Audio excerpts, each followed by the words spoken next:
So kung ako ang tatanungin mo, was it worth it na mag-enroll sa Chinese school dito sa Taiwan? Definitely yes. And it was the best decision that I've ever made simula nung dumating ako dito sa Taiwan.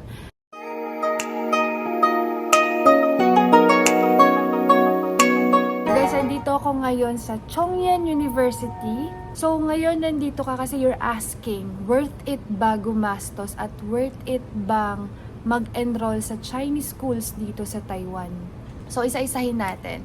Una, ano bang makukuha nyo kapag nag-enroll kayo sa schools dito? So, based on my personal experience, hindi kasi ako yung tipong tao na natututo through online, through tutorial, through anything na hindi ko nakikita or na-engage. So, mas natututo po ako kapag may interaction.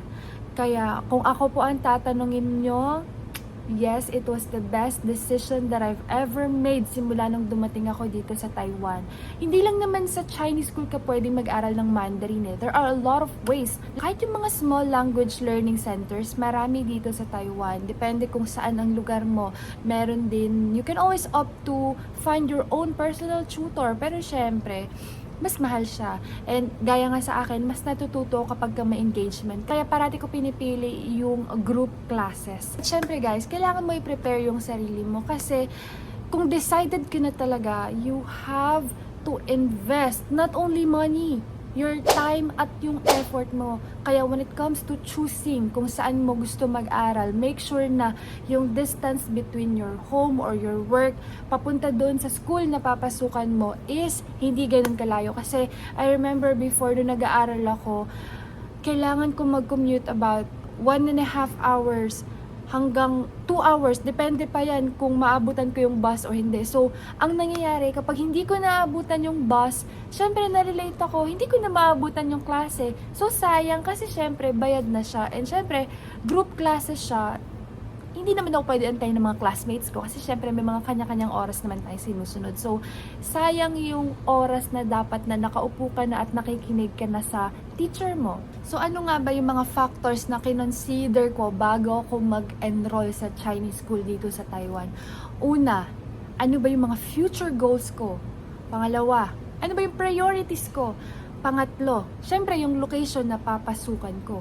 Una, ano ba yung future goals ko? So, syempre, andun na yung madagdagan yung knowledge ko and skills ko at syempre, to open a lot of opportunities lalong-lalo na sa career ko. Usually, ang mga nakikita ko online na minimum salary na binibigay nila or ino-offer nila kapag ka may Mandarin skill, average around 60,000, umaabot pa siya hanggang 120,000 guys. Minimum pa lang yun ha. And, syempre, hindi ginagamit yung katawan mo pag nagtatrabaho ka. Lahat is knowledge, lahat is utak ang gamit. Pangalawa, ano ba yung priorities mo? At that time, when I was trying to evaluate everything habang iniisip ko pa, syempre, mangunguna dyan yung priority ko sa family ko. Syempre, kailangan ko mag-provide. At the same time, bagong salta ako dito sa Taiwan. I have to learn the language. I have to learn how to communicate. That's my priority at that moment. So, syempre, at that moment, nung habang pumapasok ako, I had to do another part-time para syempre masustentuhan yung pag-aaral ko kasi syempre wala namang ibang magbabayad kundi ako. So you have to know your priorities. Hindi ibig sabihin guys na naka-enroll ka, na may libro ka, hanggang dun na yon. It takes a lot of time, effort, budget, and it's draining guys kasi syempre may mga homeworks ka na kailangan gawin, but was it worth it? Yes, para sa akin, sobrang worth it siya. And pangatlo, yung location ng papasukan ninyo. Guys, sobrang importante po neto kasi hindi biro yung commute every day. Syempre, mababawasan yung oras ng pahinga mo, tapos may trabaho ka pa. You have to juggle everything between work and school. Kaya, importante po na yung location nyo is malapit sa pinapasukan yung trabaho o di kaya sa bahay ninyo.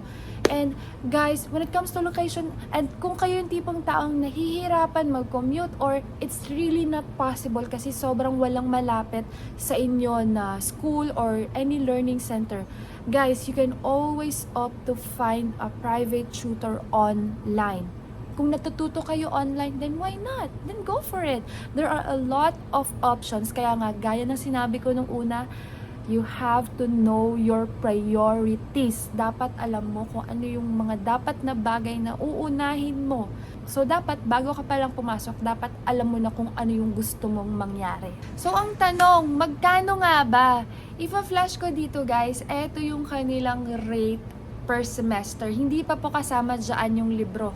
And you can always opt to buy second hand online. Marami po yan sa Facebook. Marami mga foreigners, iba't ibang klase, mga Americans, Italians, French people, madaming nagbebenta niyan online ng mga second hand. Kasi, syempre, after nila mag-aral, hindi na nila magagamit yung book. So, you can always opt to buy second hand. Pwedeng-pwede yan.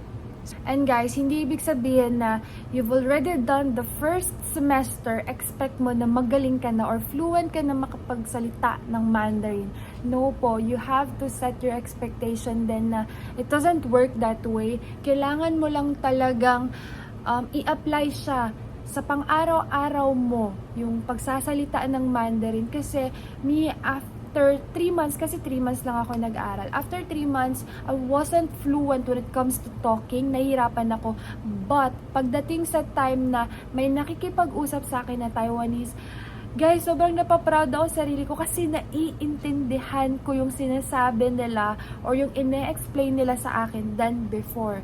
So, I think that summarizes everything for today's video, guys. Sana nakatulong po ako sa inyong decision making. So, nasa sa inyo na po ang bola. It's up to you guys. Thank you very much for watching.